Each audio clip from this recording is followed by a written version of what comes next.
In the forgotten woods of North Carolina, a reclusive war veteran stumbles upon his long-lost military canine partner, believed dead for 7 years.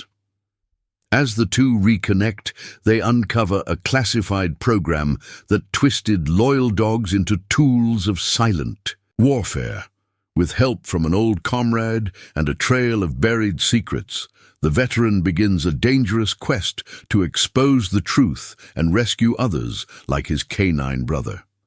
But as they close in on the operation's mastermind, they must confront the cost of loyalty, the scars of control, and the question no soldier wants to face: what happens when the mission never really ends? Hold on a moment before we move forward.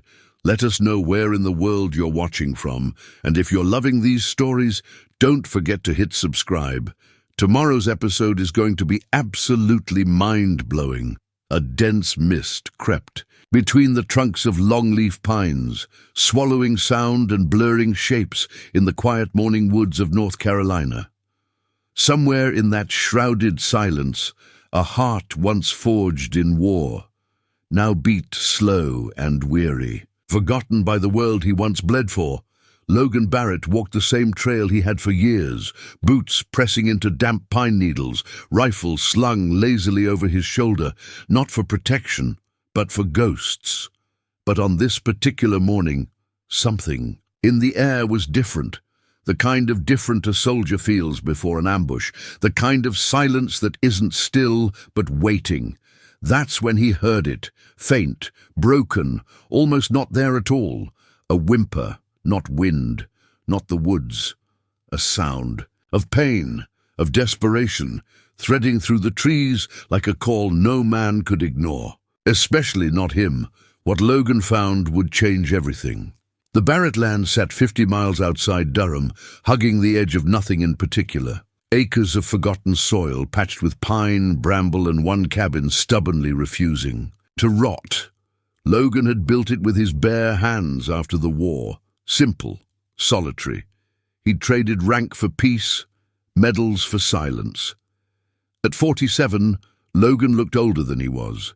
Deep lines traced the corners of his eyes, carved not by age but memory. His frame was still powerful, but his movements had the caution of someone who'd been ambushed too many times to ever walk carefree again. He'd been up before dawn, as usual. Just him and the trees and a mug of black coffee that tasted like ash. It was the only routine that felt right, but something had tugged at him, something in the woods, not seen but sensed. So he went walking. No destination. Just instinct. That was when he heard it. The sound came again, sharper now, a yelp, strangled and hoarse. He froze. His pulse kicked. Years of training coiled through his spine. The weight of his rifle shifted in his hand as he moved off the trail, slow and silent. The fog was thicker here, swallowing everything more than a few paces ahead, but Logan followed the sound like a hunter stalking wounded prey. Except it wasn't prey, and it wasn't just wounded. It was barely alive, tangled. In the underbrush, collapsed beneath a fallen log, was a dog, big, German shepherd, coated in filth, half-starved, shivering. One of its hind legs was twisted unnaturally, and ribs stuck out beneath a mangled black and tan coat, matted with mud, dried blood, and burrs. Logan stepped closer, cautious. The dog growled low, a warning, even in its brokenness. He crouched, rifle slung back behind him, hands visible, slow movements. But then he saw the eyes. Familiar, too familiar. Logan's breath caught in his throat. The growl faded into a pained whine, but the dog didn't back. Down, his front paw dragged forward in defense, but he couldn't even stand. "Aegis," Logan whispered. The name carried through the trees like a ghost's echo. The dog didn't react, just stared, ears twitching slightly. But Logan knew. He knew. He stepped closer, slowly, heart pounding now, not with fear, but something else, something deeper, something buried and long ignored. The dog was covered in scars, fresh and old, but that face, that posture, it couldn't be. "Aegis," Logan repeated, voice breaking. Still nothing. Then he saw it, a rusted collar beneath, the mud and blood, crusted metal barely holding together. Logan reached gently. The dog flinched, growled again, weak, guttural, but didn't bite. He unclasped the collar with practiced care and with shaking hands turned the battered tag. Over one word. It looked abandoned, just a concrete hatch flanked by moss and snow-dusted rock. But Aegis stopped short, nose in the air, growling low. Tripwire. Logan followed the line of Aegis's gaze to a tiny black nub just under the moss near the hatch. Infrared. E-sensor. Low profile, military grade. She's home, Logan said. They bypassed the sensor using Boone's jammer, then moved toward the hatch. Boone picked the lock while Logan covered him. It took less than 2 minutes. When the door swung open, it did so with a sigh of stale, recycled air. Lights flickered on automatically. Logan didn't hesitate. They entered. The corridor was narrow and metal-lined, like a submarine embedded in stone. Fluorescent lights buzzed above their heads. There were no signs, no directions, just cold hallways and the echo of their footsteps. The dogs moved ahead in a wedge, every few feet pausing to scan the corners. The deeper they went, the more it felt like descending into something that was never meant to be remembered. Then they found the first door, steel, thick, code locked. Boone hacked the keypad and it hissed open. Inside were kennels, rows of them. Some empty, some not. The dogs inside didn't bark, they didn't even move. Just stared, silent, scarred. All of them looked like they'd been waiting too long. Aegis froze. One of the dogs whined, soft, barely audible. Aegis moved forward slowly, then pressed his head against the bars. The other dog, thin, grey-muzzled, pressed. Back. Logan swallowed the lump rising in his throat. We're getting them out. He opened the kennel. Aegis stepped back as the older dog limped out, then turned to look at the others. Boone moved fast, breaking locks, unsealing cages. It was like opening graves. 3 dogs, then 6.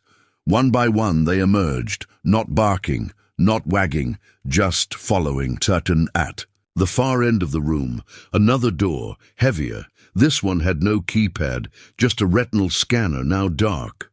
Logan stepped closer and the door clicked, then opened. Inside stood a woman in a white lab coat, arms behind her back, Dr. Evelyn Rourke. She didn't flinch when she saw Logan. I wondered how long it would take, she said. You've been hiding dogs in cages for a decade, Logan said. Torturing them, rewriting them. Why? They were useful, she replied. More than the handlers. The dogs never question, never break, not until you showed them how. They're not tools. They're obsolete. Aegis growled behind him. You can shoot me, Rourke said, but it won't end the program. You think OPR-63 was my project alone? Logan didn't raise his weapon. He walked forward. You turned loyalty into something you could weaponize. But you never understood it, she laughed, bitter and dry. And you think these animals are loyal to you because of love? No, Logan said, stopping inches from her. Because I never stopped coming. He turned away. She didn't follow. Boone called in coordinates for an extraction team. Within the hour, helicopters were in the air. The facility was swept, hard drives seized, remaining dogs airlifted to secure shelters across the country. Rourke was arrested without resistance.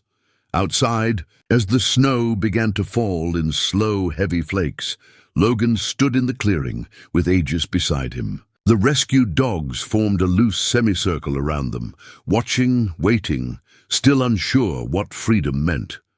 Boone stepped up next to him. They're talking about a full D-class, he said. Every op, every name. Congressional hearings are already in motion. Logan nodded. I'm not going back, he said. Not to the courtrooms, not to the cameras. You won't have to. Aegis moved beside him, leaned his weight into Logan's leg. The younger dog sat just behind them, tail thumping once in the snow. You did it, Boone said. Logan shook his head. We did it. He looked at the dogs. They did it. They loaded the last of them into the choppers as the sun began to rise. A dull red glow, creeping over the mountain ridge. Logan and Aegis watched them disappear into the clouds. By the time they returned to the cabin weeks later, the headlines had moved on, but the porch was different. A brass plaque had been nailed into the wood. K901 Aegis, returned, redeemed, remembered, and inside, the fire still burned. And the dogs themselves. The microphone was simple, the words were few. A man from the 82nd read the names of lost handlers. A woman from the 10th mountain read the names of known K9s, those buried, those missing, and those still classified as undocumented. Then the tarp was pulled back. The statue was bronze, weathered already by the cold but proud. A soldier crouched beside his dog, one hand resting on the K9's shoulder, the other shielding his eyes from the sun. Not charging, not attacking, just watching, side by side. Aegis let out a soft bark just once, and the silence deepened. Logan swore every person in the audience felt it like a drumbeat. The plaque read simply, "For the ones who went in first, for the ones who never came." And back. After the ceremony, Logan walked the perimeter with Aegis, the other dog following behind. They passed a small section of fresh graves, handlers who had died recently, some from wounds, others from silence. He stopped in front of one with no flowers, no tokens, just a name and a number. Boone caught up to him. "You knew him?" "No," Logan said, "but he was listed as an OPR candidate, died before his file ever cleared." Boone looked at the blank space beside the grave. "No dog listed," he said. "Probably didn't make it," Logan said, voice low. "Or maybe they just didn't bother bringing him back." The three of them stood there for a long time. The man, the dog who came home, and the one still learning how. As the crowd dispersed, a younger Marine approached, awkward but sincere. "Sir," he said, "I heard you're heading west. Idaho, right?" Logan gave him a long look. "Depends who's asking." The Marine held out a USB stick. "There's a facility, not on any grid. They use it for behavioral testing. Mostly retired assets, dogs, sometimes humans. I worked cleanup there during training. I recognize the name Rourke from the news." Logan took the stick without a word. The Marine hesitated, then added, "They keep the dogs underground. No sunlight. I didn't stay long." Logan turned back toward the truck. Boone waited. "Near the driver's door, well?" Boone asked. "We go west," Boone nodded. "Then I'll pack the gear." As Logan opened the door, Aegis jumped in immediately. The second dog lingered, paw on the running board, unsure. Logan turned to him. "No one's making you come," he said softly.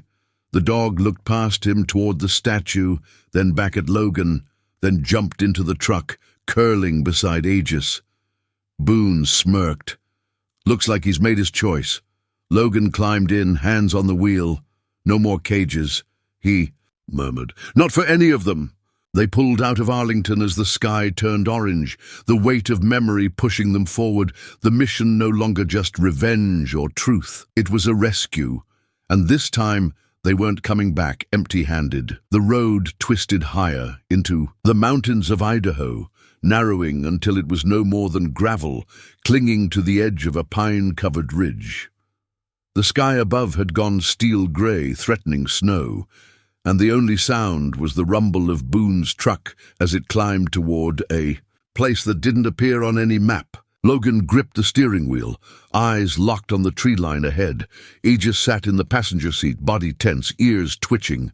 In the back, the second dog slept lightly, one paw twitching, caught somewhere between rest and readiness. They'd been driving for 15 hours, stopping only for gas and short walks to stretch the dog's legs. Boone had spent most of the trip reading satellite overlays and decrypting old internal memos from the flash drive. Somewhere in the middle of Utah, he'd found it. A facility disguised as a wildlife research center, privately funded, owned by a shell company tied to OPR 63. No signage, no local staff. Just a bunker set into the rock, like it had always belonged there. "You think she's there?" Boone asked, voice low. "If she's not," Logan muttered, "she left something behind."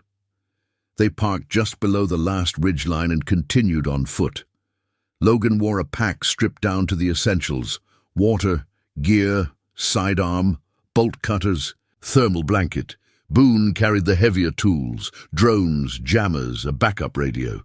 The dogs moved silently with them, stepping around fallen branches and underbrush like ghosts. Aegis took point. The younger dog flanked Boone. An hour in, they reached the clearing. At first glance, "Something's wrong," he muttered. "I'm digging and there's a name that keeps coming up. Kept buried in asset transfers, black funding streams. Shows up in shell companies tied to OPR 63. Who?" Boone turned the tablet. A single line glowed on the screen. Dr. Evelyn Rourke, Behavioral Specialist, Joint Operations Division. Retired. Logan frowned. She was involved in the early days of the canine integration program. "I thought she disappeared after the oversight board disbanded." "She didn't disappear," Boone said. "She went private." He tapped again. "And now she's setting up shop in Idaho, mountain facility, heavily guarded, off the books." Logan looked in the rearview mirror. The new dog, silent, scarred, sat in the back seat beside Aegis, who hadn't stopped watching him. "They were hers," Boone said. "She designed the behavioral triggers, the rewiring protocols. Every Black Project dog went through her training loop at some point." Logan stared out the window, jaw clenched. "She's the key," he said. "She knows what they were turned into, and she knows how to break it." Boone nodded slowly. "You thinking what I'm thinking? I'm thinking we stop playing defense." That night, they stopped at a small cabin along the Georgia-Tennessee line. Boone wiped down the files, cleared the comms, and sent out 3 encrypted pings to old allies. Logan took the new dog outside into the cold air. The stars overhead burned like scars, sharp and distant. He knelt down beside the animal. "You've seen hell," he murmured. "I know that look." The dog tilted its head slightly. No more handlers, no more labs, no more cages. He reached out slowly, waiting. The dog pressed its head into his chest, and for a moment the quiet was enough. Inside, Boone had already marked the route to Idaho. 1,200 miles, mountain passes, old roads, fences that didn't appear on maps. Logan stared at the red line on the map. It wasn't just a road, it was a reckoning. "I said I was done," he said, more to himself than to anyone else. Boone looked up. "Then why are you loading your gun?" Logan didn't answer. He just holstered the weapon, turned to the dogs, and opened the door. "One more mission," he said, "then we finish it." The wind that swept through Arlington that morning carried a bite, the kind of cold that lingered behind the collar and worked its way to the bone. Logan stood among the white headstones, boots planted in the frozen soil, both hands wrapped around the worn handle of Aegis's leash. The shepherd stood quietly at his side, alert but calm, his eyes moving across the grave markers like he understood what they were. Beside them, the other dog, still unnamed, stood less confidently, tail tucked slightly, body tense. Logan didn't blame him. This place made most men feel small, rows and rows of graves stretched in every direction, each stone perfectly aligned, each story buried with the man or woman it belonged to. But today wasn't just a day to mourn the fallen. Today they were unveiling something new. Logan heard the crowd before he saw it. Veterans, families, active duty officers, and a sea of civilians who had followed the story. He hadn't invited anyone, but they came anyway, for Aegis, for the other dogs, for the ones who hadn't made it back from the shadows. Boone was near the front, wearing his old dress uniform. He didn't speak as Logan joined him, just nodded once, the way men do when there's nothing left to say. The podium stood beneath a canvas cover, flanked by flags and guarded by a silence more powerful than any speech. A Navy bugler stood off to the side, horn lowered, eyes closed. An older woman approached Logan from the left, wrapped in a black coat, eyes wet but determined. "You're the one," she said softly. "You're the one who brought them home." "I brought one," Logan replied. "The rest are still out there." She reached into her coat and pulled out a folded photo. An old Polaroid of a young soldier crouched beside a dark-furred canine, desert behind them, both squinting into the sun. He was my son, she whispered. The dog saved him once. The army said the dog died overseas. Now I think they lied to us. Logan took the photo gently, nodded once, and handed it back. They did, he said, but they won't get away with it. The ceremony began. There were no speeches from politicians. That had been Logan's only request. No senators, no generals, only veterans, handlers. All of them had one thing in common. They had served with a dog, loved that dog, and never stopped wondering what really happened. And Aegis, wherever they went, stood as proof that not every lost one was gone. At a gathering in Oklahoma, under the open sky, Logan stepped up onto a flatbed truck, turned makeshift stage. Aegis stood beside him. You were told these dogs were assets, Logan said to the crowd. Tools, weapons, but that's not what they were to us. They were partners, brothers. They walked into fire without question. They stayed with us in the dark, and they didn't deserve to be discarded like surplus. The crowd stood silent. Then Logan raised a hand and gestured to Aegis. He came back. Others can too. That speech spread. Online, on military forums, on veteran networks. It wasn't just a movement anymore. It was a reckoning. Congressional staffers reached out, civilian organizations offered funding, and Logan, who had once wanted nothing but to be left alone in the woods, now found himself leading something far larger than he'd imagined, not because he wanted to, because no one else had. That night, in a quiet motel outside Kansas City, Boone handed Logan a letter with a return address from a shelter in Georgia. No name, just a short note. We have a dog here, no chip, scar under the left eye, scared of men in uniform, but he sat up when we played audio of your testimony. Thought you should know. Logan looked at Aegis. The dog blinked once, and Logan nodded. They'd leave in the morning.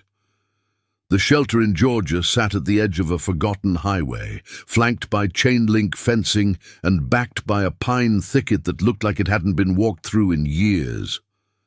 It was small, with a faded white sign that read Oak Hollow Animal Care, the paint peeling off in long strips. Logan parked the truck just beyond the front gate and cut the engine. The air smelled like rain and rust. Aegis sat quietly in the back. Seat, ears up, body still.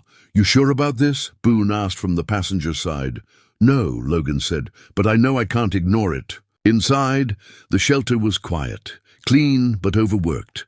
A middle-aged woman with tired eyes met them at the front desk. Her name tag read, Marlene. You're the one from the hearings, she said, more statement than question. Logan gave a slow nod. We didn't think you'd come. You said you had a dog. We do, she replied, glancing down the hall. He doesn't like anyone near him, doesn't eat unless it's hand-fed, doesn't bark, just watches. We've had vets look at him. Some say trauma, some say, he's feral. I don't think he's either. Logan followed her to the kennels, boots clicking against the floor. Aegis came along beside him, silent as a shadow.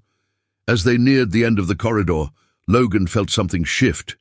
Not a sound, not a smell, a sensation, like the air thickened with recognition. Marlene stopped at the last kennel and nodded toward the inside. He's in there. The dog was curled in the corner, ribs visible beneath a patchy black and brown coat. His eyes flicked. Up the moment Logan appeared, and in them was something sharp. Not wildness, not fear, awareness. The moment Aegis stepped into view, the dog rose. Slowly, carefully, Logan watched the two animals stare at each other, unmoving. Then, cautiously, the dog stepped forward. Aegis didn't growl, didn't tense. He simply lowered. His head, recognition. Logan crouched, hand outstretched beyond the gate. Come on, he said softly. Let me see you. The dog hesitated. Then he crossed the kennel and pressed his nose gently into Logan's palm. Boone let out a long breath behind him. That's not just any stray. No, Logan said, voice tight. That's a soldier. The tag on the collar was long gone, but Marlene handed over the intake paperwork. Nothing but guesses and blanks. No chip, no name. Just one line, scribbled in pencil at the bottom. Found behind old train yard. Wouldn't leave burned-out van. Logan remembered. That van. It had belonged to a private contractor team that vanished 2 years ago in Tennessee. Rumor was they were transporting something sensitive. The report said the scene was looted, nothing left but scorched metal, except maybe one thing. Logan signed the papers and they walked out with the new dog between them. Aegis kept close. There was a calm between the two animals that didn't need translation. Back in the truck, Boone started researching. Programs to reunite handlers with retired military dogs were suddenly back on the table in Washington. Aegis, of course, cared for none of this. He still barked at the vacuum cleaner and hated thunderstorms, but he had stopped flinching at loud sounds. He no longer paced the room at night. He slept near Logan now, always within reach, and Logan, he found himself waking up without the pressure in his chest that had lived there since the war. The country wanted to make them heroes, but they weren't. They were broken things that had refused to stay broken. And in the stillness of their cabin, far from cameras and microphones, Logan sat beside his dog and scratched the spot behind his ear. "You're home now," he whispered. "No more missions." Aegis exhaled and leaned in. Not for command, not for training, just for the man who never stopped coming for him. The knock on Logan's door came just after sunrise. Not frantic, not casual, just 3 firm raps, measured, intentional. He stepped onto the porch with Aegis at his side, hand resting near his sidearm, though not on it. The man waiting on the other side was in his late 40s, wiry frame beneath a faded denim jacket, eyes sunken with the weight of too many years, and too few answers. "You're Logan Barrett?" The man asked. "I am." The man hesitated, then reached into his coat, not fast, not threatening, and pulled out a photo. He handed it over with shaking fingers. It was a black and white image, creased down the center. A soldier knelt beside, a German shepherd. The background was desert, the smiles were real. "That's my brother," the man said. "Corporal Danny Watts, Iraq, 2005. His dog went missing after a mission near Tikrit. Military said the unit was compromised. Handler recovered. Canine listed as MIA. Logan looked at the picture again. The tag on the dog's collar matched a format he'd seen before. OPR series. Unacknowledged units. "They lied," Logan said quietly. "I know that now," the man replied. "I saw what happened with you and Aegis. I watched your hearing. I thought I was crazy for years. Thought maybe the dog died or ran or was—" His voice cracked. "But now I think someone took him." "They did," Logan said. "They took a lot of them. Word had gotten out. Not just the media story. Something deeper. Veterans, families, of handlers, former contractors.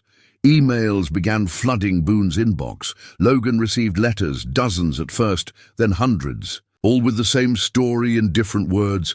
A mission gone sideways, a dog that vanished, silence from command. Boone had begun compiling the names, cross-referencing records. Some K9s had been reassigned, others quietly decommissioned. But many had simply disappeared. "They fought beside us," Logan said to Boone that night. "And when they were no longer convenient, they were erased, just like the men they served with."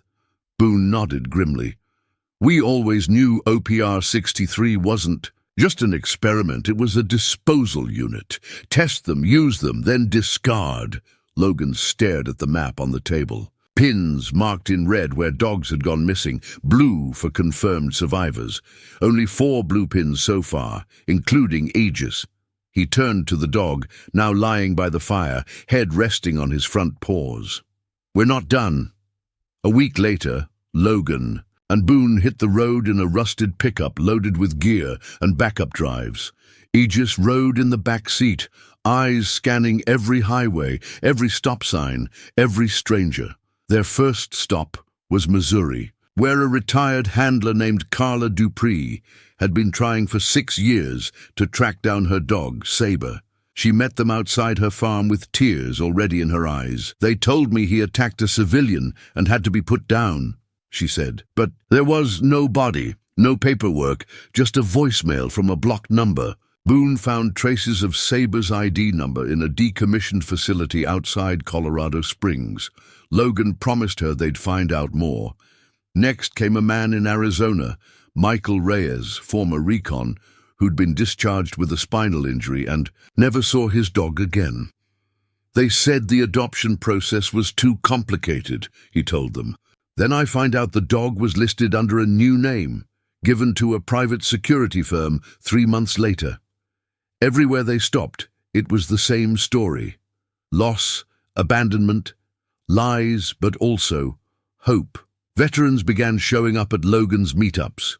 Some brought their old uniforms, others carried only photographs. The Office of the Inspector General is launching a full investigation into OPR 63 and its affiliated operations. Mr. Barrett is cleared of any charges. The subject K9, call sign Aegis, is to remain under his care. Logan didn't cheer. He didn't smile. He just walked to Aegis, knelt beside him, and placed a hand on his shoulder. "They heard you," he whispered. In the distance, a reporter sobbed quietly. Another lowered his camera, and from the steps of the courthouse, the general who had once sat in silence now stood alone, his face pale, watching as the story he'd buried began to claw its way back into the light. The story broke before sunrise. Logan hadn't spoken to a single reporter, but the leak happened anyway. Someone on the inside, maybe out of guilt, maybe out of fear, had sent the tribunal files to 3 major outlets. By morning, the headlines weren't just local. They were national. Top-secret military K9 program exposed. Veteran dog at center of covert ops scandal. OPR 63, the ghost unit that never existed. Until now. By the time Logan opened his front door to let Aegis out for his morning patrol, 3 news vans were already parked at the edge of his property. Cameras pointed, but no one stepped past the fence. Maybe it was the dog standing at attention. Maybe it was the man beside him, still wearing a faded USMC jacket and the expression of someone who'd fought too long to be impressed by microphones. Boone was already inside, nursing bad coffee, and a worse mood. "You see this?" he muttered, tossing a tablet across the table. "They're calling it the miracle of Marlowe. Said you and the dog embody a sacred loyalty that's been missing from our modern world." "You believe that crap?" Logan scrolled without reacting. There were hundreds of comments already, thousands. People weren't just curious, they were angry. Angry that the government could hide something like this. Angry that animals bred to protect were treated like disposable assets. Angry that someone had to bleed, again, before anyone cared. "They want to interview us," Boone added. "Oprah. 60 Minutes. Hell, even some documentary outfit from Sweden." "I'm not interested in being a symbol," Logan said flatly. "You don't have a choice anymore." Aegis paced the front room, sniffing at the window before resting beside the fireplace. His body still bore scars, some fresh, some faded, but his movements were smoother now, stronger. He watched Logan constantly, ears tuned to his voice, his steps. There was a closeness between them now that went beyond Handler and K9. They were partners, survivors, the last remnants of a bond that had nearly been erased. The doorbell rang around noon. Boone looked up. "That's not press." Logan checked the feed. It was a man in dress blues, straight-backed, a courier bag slung at his side. He opened the door slowly. The officer saluted. "Permission to speak, sir." "Speak." "I've been instructed to hand-deliver this." He reached into the bag and pulled out a single envelope, thick with embossed edges and sealed in wax. "Office of the Secretary of Defense." Logan took it, turned it over. The officer hesitated. "Also, sir, I just want to say my father served, 101st. He said dogs like yours saved his life more than once. He told me stories about you, actually. He said you were the one who pulled his unit out of a fire base in '09. Said your dog took a bullet for a man who didn't even know his name." Logan blinked once. "What was your father's name?" "Carter. Sergeant Tom Carter." Logan nodded slowly. "I remember him." The officer's eyes reddened.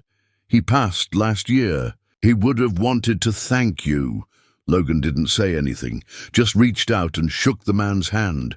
Aegis approached, sat beside Logan, and locked eyes with the young officer. No bark, no command, just presence. Later, at the kitchen table, Logan opened the envelope. Inside was a formal commendation, a second medal, a recommendation for a congressional inquiry, and a handwritten note from the Secretary of Defense. Sometimes it takes an old dog to remind a nation what loyalty looks like. Boone scoffed. "They're trying to save face. Let them," Logan said. "Long as the truth stays in the open." The next day, the donations started. Veteran groups, canine rescue organizations, animal rights foundations.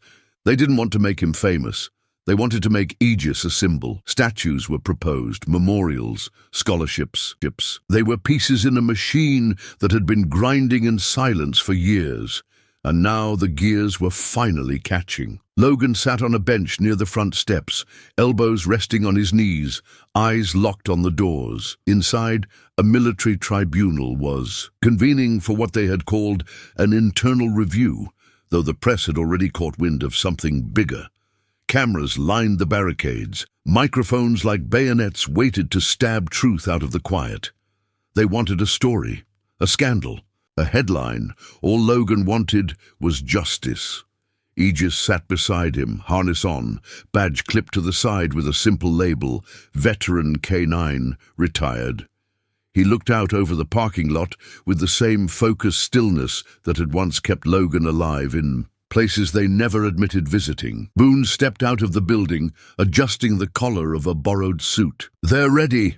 Logan stood, hands clenched, every scar he'd earned seeming to itch under his skin. He looked at Aegis and nodded once. The dog rose immediately, falling into step beside him. They walked into a room colder than it had any right to be. The ceiling was too high, the lights too sharp, the tables too wide. On one side sat officers, grey-haired, polished, skeptical.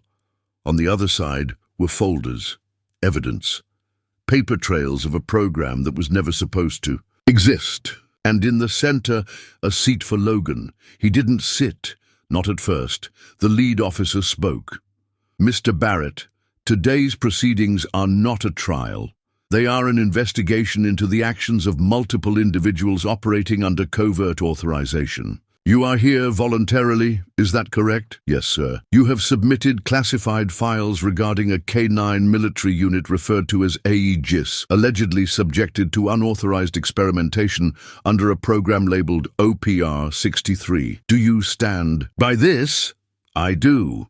"Do you acknowledge that your possession and release of such materials constitutes a violation of federal security protocols?" "I acknowledge that silence is a more dangerous breach."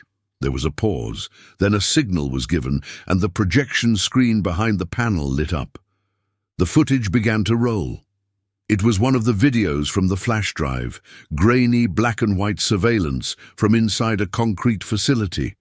Aegis, younger but still recognizably him, was being run through a brutal simulation. Loud noises, strobe lights, gunfire piped in through speakers. The dog didn't flinch. He moved through the maze with chilling precision. Then came the command, a voice that did not belong to Logan. Aegis turned, attacked, and took down a human-shaped dummy that had been marked as hostile. But the command had changed the tags mid-assault. The dummy now read, "Civilian." Gasps echoed through the courtroom. Logan's voice cut through the silence. They didn't just train him to kill. They stripped him of context. They made him trust nothing but command tones. They turned him into a bullet with fur. The panel remained silent. Then the officer gestured. "Bring in the subject." Two military escorts opened the doors, and Aegis entered beside Boone. The room changed the moment he walked in. Some straightened in their seats, others stiffened. Logan gave the command, "Aegis, heel." The dog moved to his side and sat. Another officer spoke up. "He responds to your voice. Why?" "Because I never lied to him," Logan said. "I never used him." They began questioning protocol, chain of command, how the program operated without oversight. Each answer pulled another thread. Boone backed Logan with timelines, locations, cross-referenced names. Some of the officers on the panel looked uncomfortable now. A few whispered. One rose and walked out. It went on for hours, and at the end Logan stood again. "I buried good men," he said. "Men who died in silence because someone wanted this project to stay hidden. But this dog, this soldier, was there through all of it. He saved lives, took bullets, and then was abandoned. And yet he still came back. If that doesn't deserve justice, then what the hell does?" The tribunal went into recess. Outside, Logan paced. Aegis lay in the shade near the truck. Reporters gathered at the edge of the parking lot. Boone kept checking his watch, like it was counting down to something worse. Then the doors opened. The lead officer stepped out with a statement in hand. "The tribunal has reviewed the provided materials. Effective immediately. Expression like granite." Logan knew the type. Power disguised as indifference. A woman at the center of the table leaned forward. "Mr. Barrett, you understand this is not a formal hearing. This is a closed inquiry under national security statute." "I understand," Logan said, "and you've chosen to appear without counsel." "I'm not under arrest," the woman nodded slowly. "Then let's begin." They started with basics: dates, locations, service records. Logan answered each one, without hesitation. When they got to Aegis, he reached into his bag and laid the collar on the table. The metal clinked loud against the silence. "He disappeared during our final op. I was told he died in the blast." The general in the back shifted slightly. The woman continued. "And yet 7 years later you found him alive, half-starved, wounded, and wearing that." "Yes." She passed the collar down the table, each officer examining the tag with detached precision. "We've reviewed the footage you submitted, the flash drive. Your contact, Sergeant Boone, corroborates the existence of Project OPR-63. We also know that those files shouldn't exist." Logan held her gaze. "I didn't come here to debate whether your black files got leaked. I came to tell you what they did to him." Aegis looked up at the sound of his name, then dropped his chin. Back to the floor. They didn't just repurpose a canine unit. They broke him down, rebuilt him. They ran operations with private handlers, no oversight, using classified VR simulators and chemical suppressants. He wasn't just deployed, he was rewired. One of the officers to her left spoke for the first time. "You have proof?" Logan reached into the bag and pulled the flash drive. "Everything you need is on here. Medical logs, training records, mission briefs." The files weren't erased. They were siloed under shell corporations. Contractors paid through off-book channels. He slid the drive across the table. The woman didn't take it. Instead, she looked at the general in the back. After a long pause, the general stood and approached the table, his boots heavy on the floor. He picked up the drive. "You expect us to believe one dog's reappearance threatens national security?" Logan stood. "No, but I do expect you to admit that one dog was used to cover up an illegal experiment that put a dozen veterans in the ground. You let them die to protect an operation that was never supposed to exist." The general's jaw tightened. "That's an accusation." "It's a fact." He stepped aside and pointed at Aegis. "He remembers. Every command, every breach, every handler who wasn't me. You trained him to kill without question, and when he didn't break the way you wanted, you left him to rot in the woods like trash." A silence fell so sharp it felt like a weapon. Then, from the back of the room, a voice broke the stillness. "Bring the dog forward." A junior officer opened the gate. Logan gave Aegis the signal, one tap on the thigh. Aegis rose and walked forward, stopping in front of the panel. He sat. The woman leaned forward. "Aegis, sit." He didn't move. "Stay." Still nothing. Logan stepped closer. "Aegis," he said softly. "Report." The dog rose and moved to Logan's side, then sat again exactly where he'd always been. "Trained to." The general's voice was ice. "He only obeys you." Logan didn't blink. Because I never made him forget who he was. The panel of officers conferred in hushed tones. The woman raised her head. This matter will be escalated to the office of the Inspector General. Until then, Mr. Barrett, you and the animal are to remain under observation. However, she looked to the general, who hadn't moved. We find no basis to charge you at this time. The room went still again. Then the general turned his back and left without a word. Outside, the sun was setting behind a wall of glass. Logan walked Aegis out of the compound, past the checkpoints, past the guards who stared a little too long. Boone waited at the parking lot, leaning against the truck. They believe you. No, Logan said, but they believe the dog. Boone looked at Aegis and smiled. Good, because the country's about to know everything.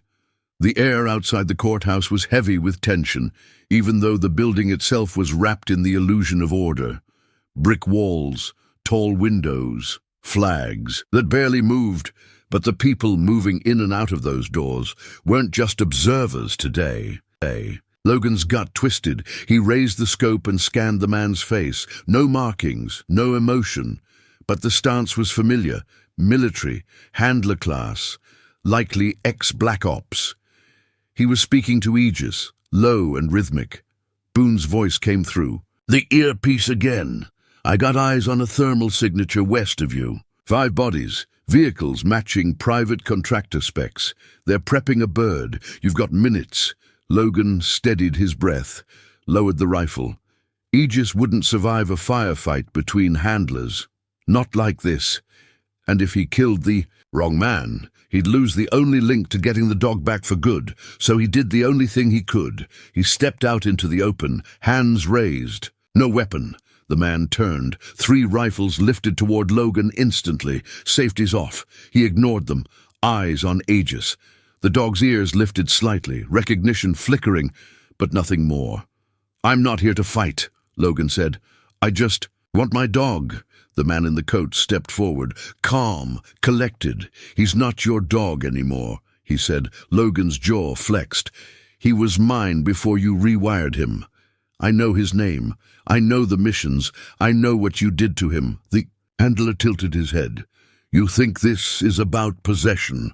This animal is a program, a system. You lost custody the moment he became classified. He's not a system. He's a soldier. Aegis shifted, his tail twitching just slightly. Logan stepped closer. No sudden moves. Look at me, Aegis. I know you're in there. The handler raised a hand. Don't. But Logan kept going. Remember the desert, the IED in Marja. You dragged me from that wreck when half your skin was burned off. Aegis blinked. Logan's voice cracked. You didn't need orders that day. The handler's face twitched. I remember every time you went into a breach before me. Every wound, every time you sat by my bed while I bled out from shrapnel. You are not a weapon. Aegis took 1 step forward. The handler snapped. Down, Aegis. Froze! Logan shouted louder than he meant to. Aegis, heel! The word punched the clearing like a hammer. The dog flinched. His body turned, slowly, shakily, toward Logan. The handler barked a string of coded commands, fast, clipped, authoritative. Aegis shook. Then he growled, not at Logan, at the man beside him. In a blur, Aegis lunged, teeth bared, and snapped the key. Man's arm before Logan could reach them. Chaos erupted. Gunfire cracked. Logan dove, dragged Aegis down behind the SUV, bullets chewing through the steel beside them. Boone's voice screamed in his ear. What the hell is happening?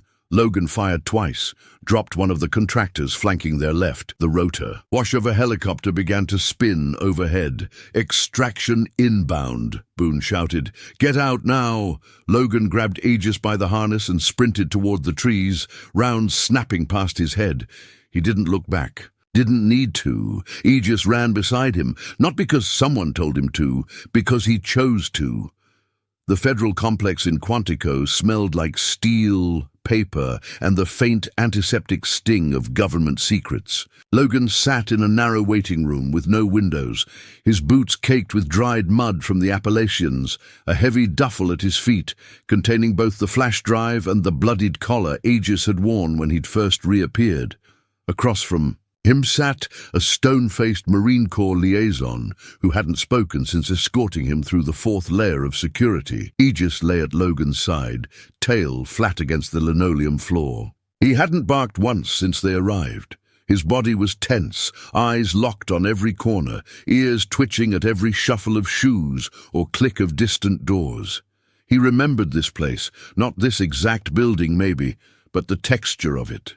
The feel of being observed, controlled. Logan leaned down and stroked behind his partner's ear. "They're gonna ask questions you don't deserve to answer," he whispered. "Just stay with me." A door opened with a heavy, bureaucratic groan. The liaison stood. "They're ready for you." The room they entered looked like a courtroom stripped of everything ceremonial. No flags, no jury. Just a long steel table, half a dozen men and women in military dress behind it, and a single chair positioned dead center beneath a harsh white ceiling light. Logan took his seat, eyes flicking to the only person in the room who wasn't pretending to be calm. A four-star general seated in the back row, arms folded. Logan moved with him. Aegis remained by the prisoner, silent, waiting. Another figure appeared in the trees, this one faster, better. Tactical gear, helmet, night optics. Logan dropped him with 2 shots to center mass. Then the lights died, complete. "Darkness, EMP?" Boone asked. "Or a jammer?" A second later, smoke grenades burst into the cabin through the vents. "Gas!" Logan shouted. They both pulled masks over their faces and dropped to the floor as the air turned acrid. Outside, bootfalls approached, rushed, coordinated. They were breaching. A blast shook the front wall. It didn't cave, but it cracked. Then another blast, this one at the tunnel. Boone staggered back, coughing under the mask. "We've got to move." Logan pointed at Aegis. "Go, take him." Boone grabbed the prisoner and disappeared down the secondary exit. Logan stayed behind, setting the last trap by the entrance, a makeshift incendiary charge wired to a tripwire. He ducked behind the support beam and waited. The door exploded inward. A figure entered. Logan yanked the wire. Fire surged across the doorway, engulfing the entrance and part of the floor. The figure screamed and fell back. Another entered behind him, but Logan fired before the man could adjust. Then silence. He waited, watched the smoke curl upward, heard no more movement. Outside, the rain had slowed. Logan moved to the back and exited into the woods. Boone was 50 yards down the hill with Aegis and the prisoner hunched behind a fallen pine. "We good?" Boone asked. Logan scanned the area. "For now." The prisoner laughed behind his gag. Boone turned to him. "What's funny?" "You think this was the cleanup crew?" he said, voice hoarse. "This was a distraction." Boone stiffened. "For what?" The man smiled wider. "Check. Your dog." Logan turned. Aegis wasn't near them anymore. He was gone, vanished into the woods. Logan's heart stopped. He ran. No sound, no movement, just wet pine and the echo of something old returning, and a single thought screaming in Logan's mind. They came for him. Logan's boots slammed against the soaked forest floor, every stride slicing through ferns and fallen needles, lungs burning as the rain stung his face. He didn't shout for Aegis. He knew better. The dog wouldn't respond to a voice if he was triggered, if someone had said the wrong phrase, given the wrong command, the wrong handler. And that was what this was. Not a retreat, a retrieval. The moment he'd opened that damn flash drive, they'd set it in motion. He skidded down a shallow ravine, slick with mud, caught himself against a tree, and scanned the clearing below. The rain had slowed to a whisper. Wind moved through the pine canopy with a hush that felt like morning. Logan knelt, studied the ground. There, prints, Aegis-sized, bounding, and beside them, boot prints, not random, not staggered, patterned, side by side. Whoever had taken him hadn't dragged him. Aegis had gone with them. Logan pressed 2 fingers to the damp trail. Still warm. Minutes old. Boone's voice buzzed through the radio clipped to his chest. "Logan, where are you?" They took him. A pause. "How many?" "I don't know." "Enough." Had to be close, waiting for the breach to pull me away. Jesus, Logan rose, breathing steady now, colder than before. They didn't come to kill us. They came to reclaim him. I'm pulling the drone footage now. Might have their heading. Find it. He took off again, veering northeast, deeper into terrain that grew less familiar by the step. The wind howled harder as he climbed the slope of an old fire road, long since reclaimed by vines and moss. Trees thickened until they blocked the light completely, and then he heard it. A low bark, not a cry, not a warning, a signal. Logan turned, his head. Heart slammed once against his ribs. Then again, a second bark, same tone, same rhythm they'd used for extraction drills.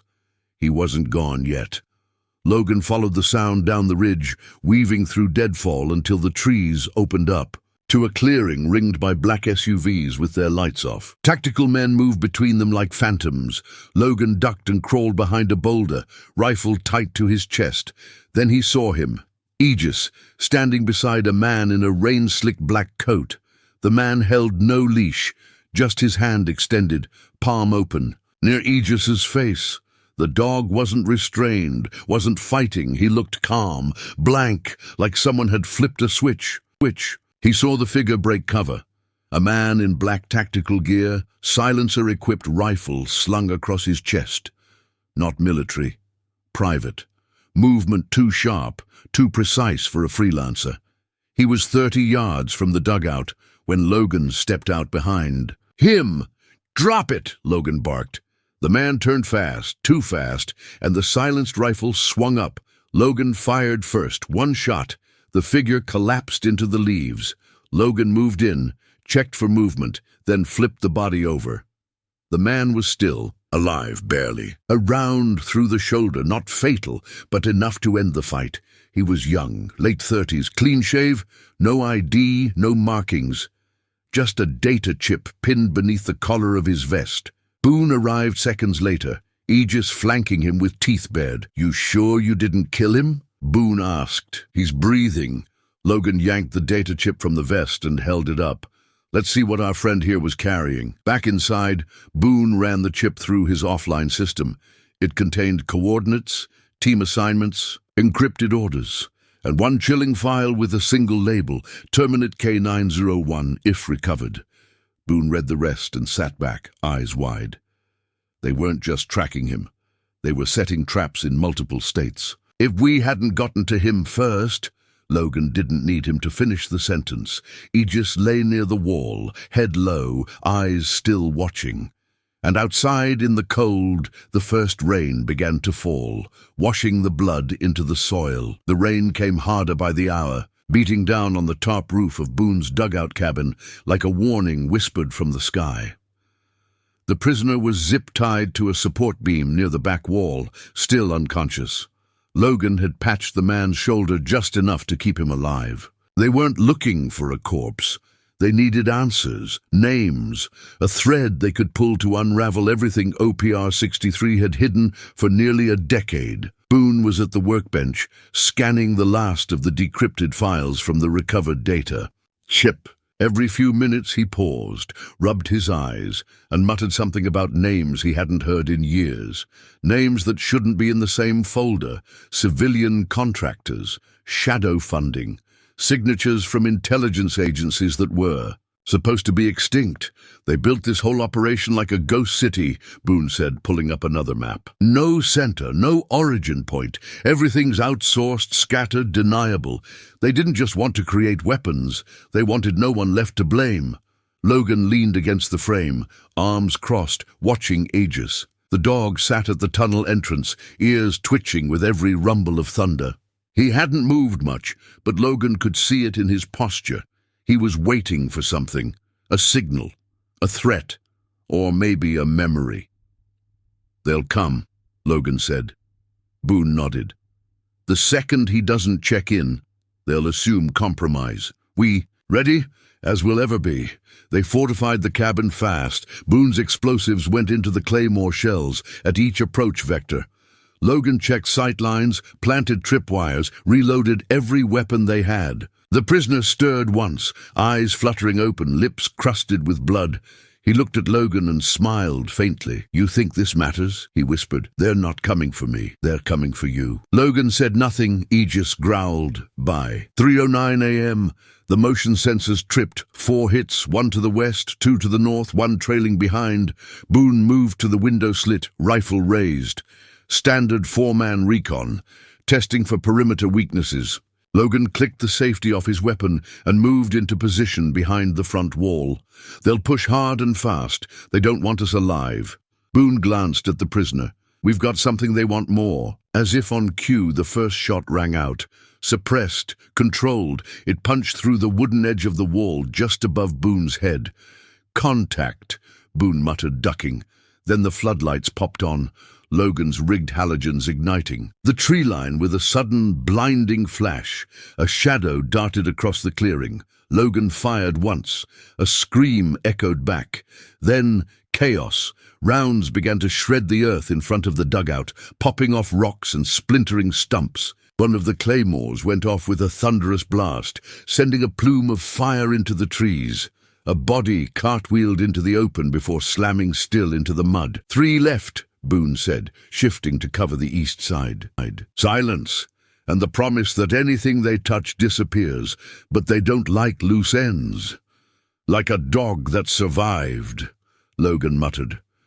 Boone nodded. "Or the man who finds him again." Logan stood and paced the room. "Why now? Why? Come after us now?"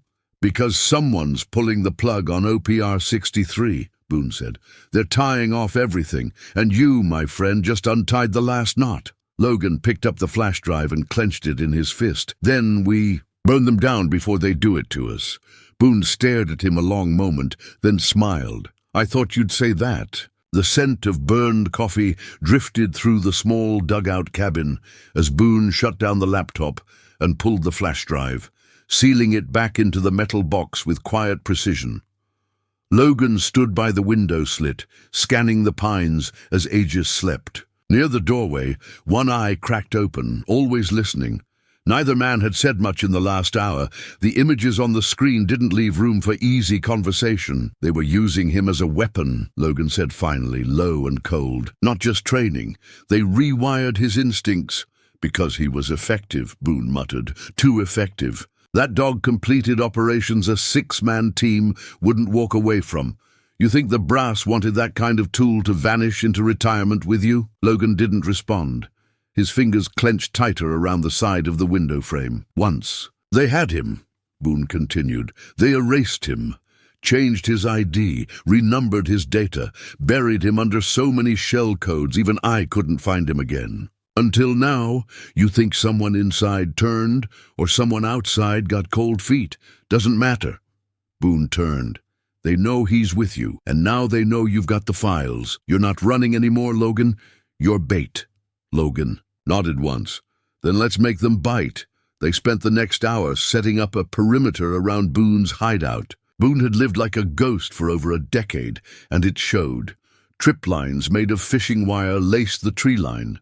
Signal jammers buried under rock. Old-fashioned claymores triggered by motion sensors that looked like tree roots. Logan added a few of his own tricks. It was like slipping back into old skin, one that never really stopped fitting. Aegis followed without command, placing himself between both men as they moved from point to point. The dog was faster now, more confident. His training had been altered, but it hadn't erased what mattered. As night fell, they took up positions inside. Logan sat with his rifle across his knees, eyes fixed on the feed from 3 motion-activated cameras hidden around the approach trail. Boone worked the radio, fingers tapping out encrypted messages to contacts who might still be alive or willing to listen. "Anyone we can call for help?" Logan asked. Boone snorted. "The kind of people we need don't answer phones anymore." "Then we need leverage." Boone looked up. "We've got it, the files. If we get them to the right hands, public or private, they'll burn OPR 63 to the ground just to cover their own tracks." "So we leak it?" "No." Boone shook his head. "Too early, we send a signal, just enough to make them panic. Enough to make them send someone to clean it up fast. Then we grab him." Logan stared at him. "You want to trap one of them?" Boone smirked. Not want, need. We'll never reach the top unless we drag one of their middlemen into the light, Logan considered. We've got one shot at this, then let's make it count. By midnight, the bait was in place. Boone uploaded a fragment of the flash drive, just one video, encoded and geo-tagged, onto a secure server routed through old military backdoors. It didn't go public, it went specific, just enough signal to alert anyone monitoring OPR-63 archives that something had surfaced, something dangerous. Then they waited. The response was faster than either of them expected. At 2:43 a.m., the rear perimeter camera triggered. A single figure, low to the ground, moving fast. No flashlight, no hesitation. Whoever it was knew the layout, knew where to avoid traps. They hadn't come to ask questions, they'd come to erase. Boone tapped Logan on the shoulder. "West blind, go!" Logan slid into the back tunnel, rifle in hand, and moved to intercept. Aegis stayed behind with Boone, watching the entry point. Outside, the air was razor cold. Logan moved low and fast, keeping the tree line between him and the approach trail. He just stared at it, while the forest hummed with insects and the faint echo of running water. Aegis was still beside him, but his posture had changed. He wasn't sleeping. He was listening, eyes half closed, ears shifting every few seconds. The dog was reading the woods, just like he had back then. It was all coming back, faster than Logan had expected, maybe too fast. At dawn, they broke camp and headed deeper into the Smokies. Boone's last known location was pinned between two ridges, rough land, no road access, and too quiet for backpackers. It was the kind of place a man could disappear into and never be found unless he wanted to be. Logan had always known Boone would go out that way. What he hadn't known was whether he'd still be alive when it mattered. By late morning, they reached the overlook, a jagged rise of rock with visibility in 3 directions and cover on the 4th. If Boone was nearby, this was where he'd be watching from. Logan knelt by a stump and tapped twice on the exposed root with a knuckle, a soft knock, then one more, the same rhythm they'd used on recon. "Are you listening?" No response. He waited 5 minutes. Nothing. He was about to stand when he heard it. 3 knocks, then silence, then 2 more. Logan exhaled. They were close. He and Aegis moved north, hugging the edge of the ridge until a narrow path opened through. The pines, barely visible to anyone who hadn't walked it before. A few 100 feet in, half buried beneath a moss-covered log, was a camouflaged sheet of tarp, stretched over a small dugout cabin. Boone stood out front, hair silver, beard thick, body still solid. His eyes were sunken but alert, his hands wrapped around a thermos. He didn't raise a weapon, didn't move, just stared. "Took you long enough," he said. Logan nodded. "Didn't know if you were still breathing." "Barely," Boone replied and stepped aside. "Come in." The inside of the dugout smelled like coffee and gun oil.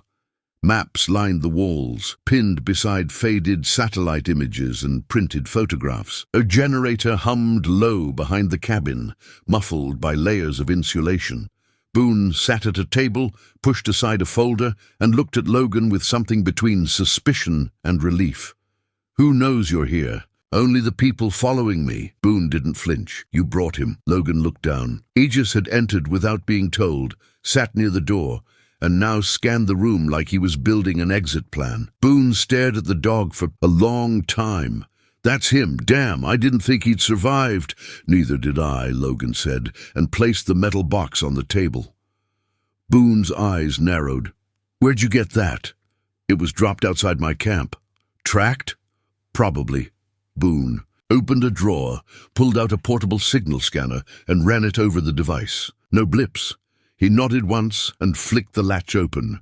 Inside, a single flash drive.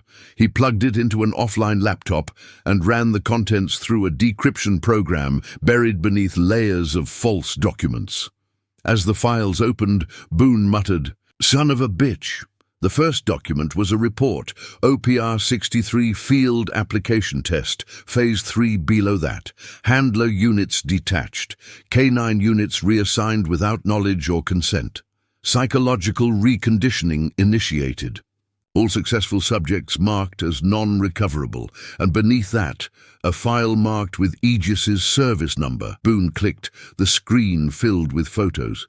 Aegis in a cage, Aegis in a lab, Aegis muzzled, injected, forced into VR simulators with combat sounds on loop, scans of his brain activity, reports on his compliance, his aggression, then footage grainy, black and white, Aegis breaching a facility door, Aegis taking down 3 armed men, Aegis returning to a handler, not Logan, not even military, a man in civilian tactical gear, face always hidden, the footage looped.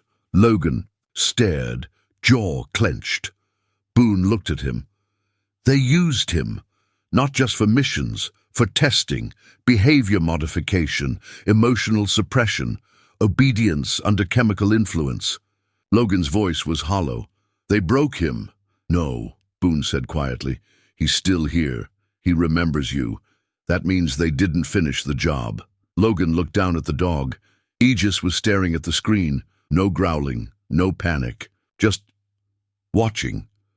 Boone leaned back, rubbing his hands over his face. The people running this, they're not official. They operate inside JSOC like a virus. They get funding. It had sharpened it into something colder, smarter. Logan gave a signal, fist to chest, and Aegis dropped instantly, belly to the grass, ears back, perfect stillness. Eyes, Logan said softly. The dog's gaze flicked up, tracking where the command told him the danger might come from, but the command wasn't one Logan had ever taught him. It slipped out without thought. Muscle memory, and Aegis had obeyed. That meant the programming wasn't just in the dog. Something had been etched into both of them. He didn't like that. The cabin felt smaller by the hour, the walls pressing in with every new piece of knowledge, every memory unlocked by a command not spoken in years.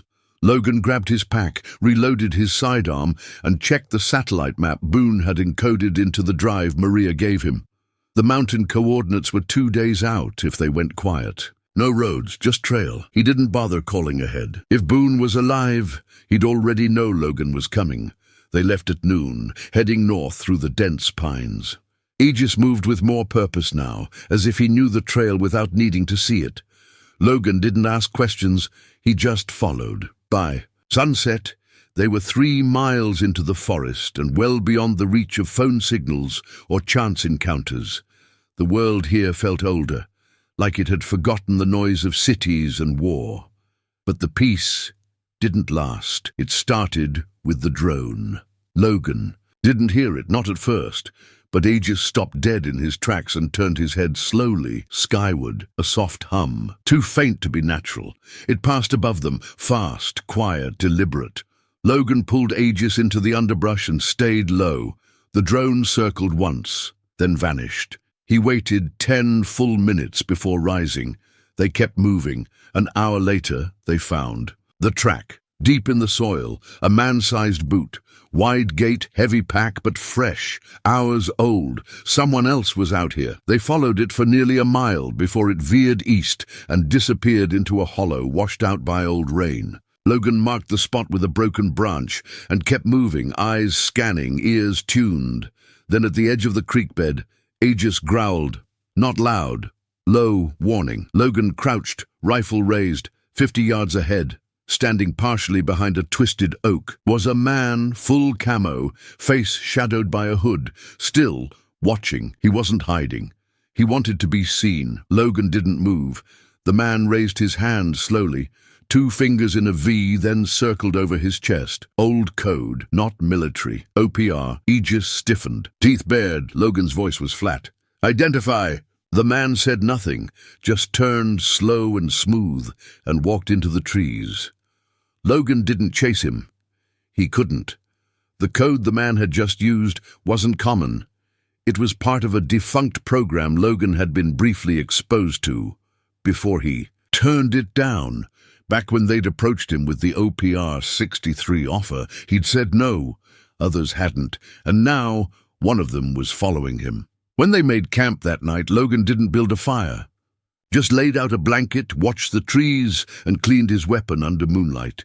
Aegis circled twice and settled near his feet, head on paws, eyes never blinking. At some point past midnight, the silence broke. A twig snapped, then another. Logan rolled and grabbed the rifle. He saw the silhouette near the edge of the trees. Not the same man. This one was broader, taller, no hood, just the glint of metal at his hip. The man didn't speak, but he stepped forward, slow. Logan fired a single shot into the dirt at his feet. The man stopped, raised both hands, then dropped. Something onto the forest floor, a small metal box. Without a word, he turned and disappeared into the trees. Logan waited, then approached. The box was old, scuffed, military issue. Inside, padded with cloth, sat a hard drive, black casing, no markings, but the interior was labeled OPR-63, Aegis, file lock. Level 4, he looked at Aegis, then back at the trees. They were being baited.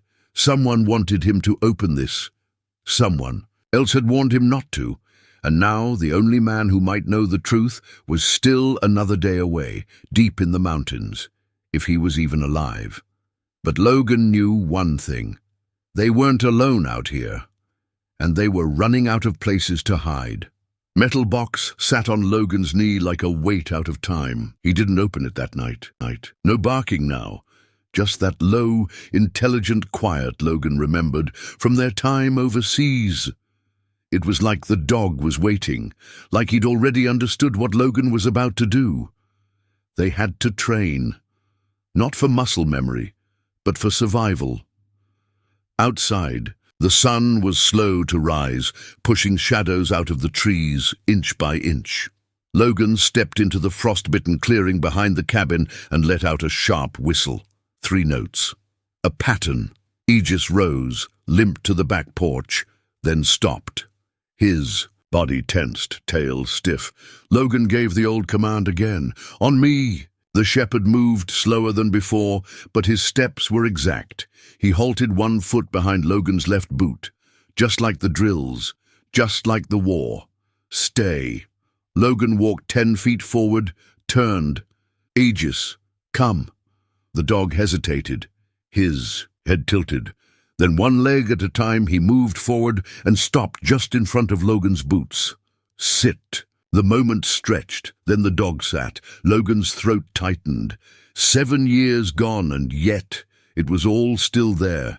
Not just obedience, not just memory. Something deeper. They worked through more commands that morning. Search, sweep, perimeter. All old terms buried under trauma and pain, but Aegis knew them. Not perfectly. There were moments where his eyes glazed over and his body tensed like it was waiting for something horrible to happen, but he responded. Sometimes with doubt, sometimes with precision, but always with effort. It was like watching a soldier relearn his own instincts. Inside, Logan set a notebook on the table and began writing down everything the dog still remembered. Every trigger command, every response time, every deviation. The further he got into it, the more something started to trouble him. Aegis wasn't just responding to field commands. He was reacting to ones Logan never taught him. Twice, when Logan gave the standard call to flank, Aegis hesitated, then moved not left, but into a wide circle before dropping flat on the ground. Not an error. A different tactic. Later, Logan whispered a phrase, "Clear the room," as part of an old drill they'd run in compounds. Aegis bolted forward into the hallway and stopped near the bathroom, posture tight, body low. He wasn't flinching anymore. He was executing. And the more Logan saw it, the more he realized someone else had been issuing orders for years. Different routines, different tactics. None of them from Logan's handbook. That meant conditioning, reprogramming, and worse, retention, whatever Aegis had been forced into during those 7 years. He hadn't forgotten, By evening, Logan sat near the fire, staring at the dog who now dozed with one paw twitching. The rifle rested across his knees, and a stack of old mission logs sat on the floor beside him. He thumbed through them one at a time, searching for any mention of canine recovery. Handler change, unauthorized mission tags, nothing direct. Just redacted lines, location names that were blacked out, team member slots left blank, and one odd notation, buried in the corner of a page from 2016. Asset transitioned to deep evaluation. No name, no location, no handler ID. But the date matched. The mission, when Aegis had vanished. Logan closed the file and stood. He retrieved the collar from the table, studied the tag again. OPR 63. It mocked him now. A ghost unit, an acronym that didn't exist in any official index. But he remembered. Stories, whispers from other handlers, dogs that went in and never came out. Missions where the canines came back different, distant, violent. That night, Logan didn't sleep in the bed. He laid a blanket down next to Aegis on the living room floor. As they both settled into the dark, Aegis shifted and rested his head on Logan's boot, just like he used to, and Logan, staring into the crackling firelight, whispered into the dark, "What did they make you do?" In the woods beyond, under the cover of blackened pine and frost-heavy soil, someone watched through a scope lens. Finger steady on the trigger, breath held, not firing, just studying. Because now they knew. The dog remembered everything. By mid-morning, the fog had burned off, and the pines stretched like jagged silhouettes into a sky still too pale to be trusted. Logan stood at the back of the cabin, arms crossed, watching Aegis work through another routine. The dog was more fluid now, the limp, less noticeable, movements faster. Whatever had been done to him hadn't broken his instinct. If anything. The trip to Boone would take most of a day if they didn't run into trouble. He left the lights off and drew the curtain closed. As a final act, he reached into the hollow wall behind the fireplace and pulled out a worn, leather-bound notebook. He tucked it into the inside pocket of his jacket. He and Aegis stepped into the woods, following the narrow path that curved along the southern ridge. No roads, no noise. He didn't trust pavement anymore. They hadn't made it a full mile before Aegis stopped cold. Ears up, eyes locked. Logan froze, too. The wind was dead, the branches still. But there was something in the air. An absence of birdsong, a stillness. Too perfect to be real. Aegis turned his head slightly and growled, low and deep. Then they saw it. A boot print, not Logan's, not his own. Fresh, pressed into the damp earth just a few yards off the trail. Logan crouched beside it, fingers grazing. The edges. The tread was military, but not standard issue. Modified soles. Weight distribution suggested a heavy pack. Whoever it was, they'd been following the trail at least since yesterday.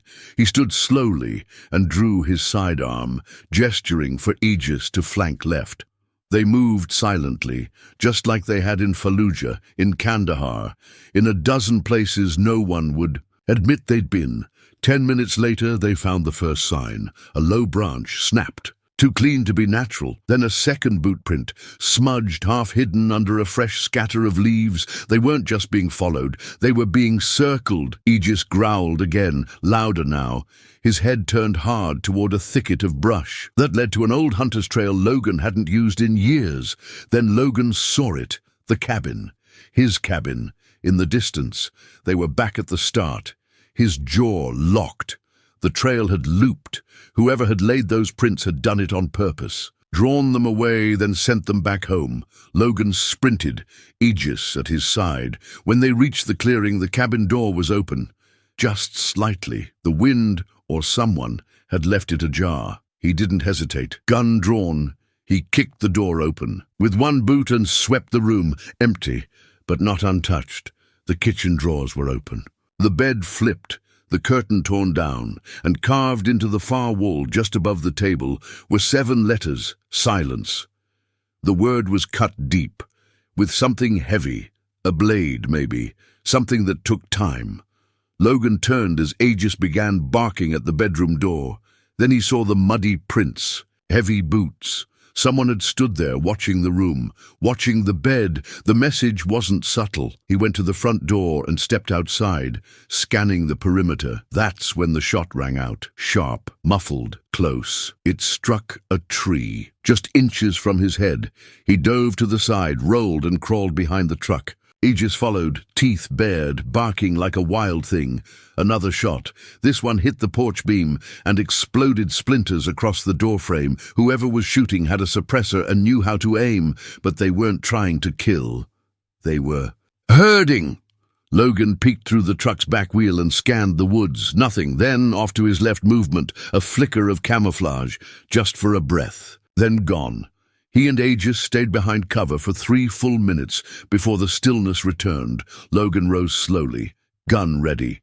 He approached the porch again and found something lying on the ground beside the front step. Another casing, same as before, 308 butt. This one was different. It had a message scratched into the brass with something sharp. Proof. He stared at it for a long time before pocketing the shell. Inside the cabin, Aegis paced nervously. The word carved in the wall loomed like a scar. Whoever had come wasn't bluffing.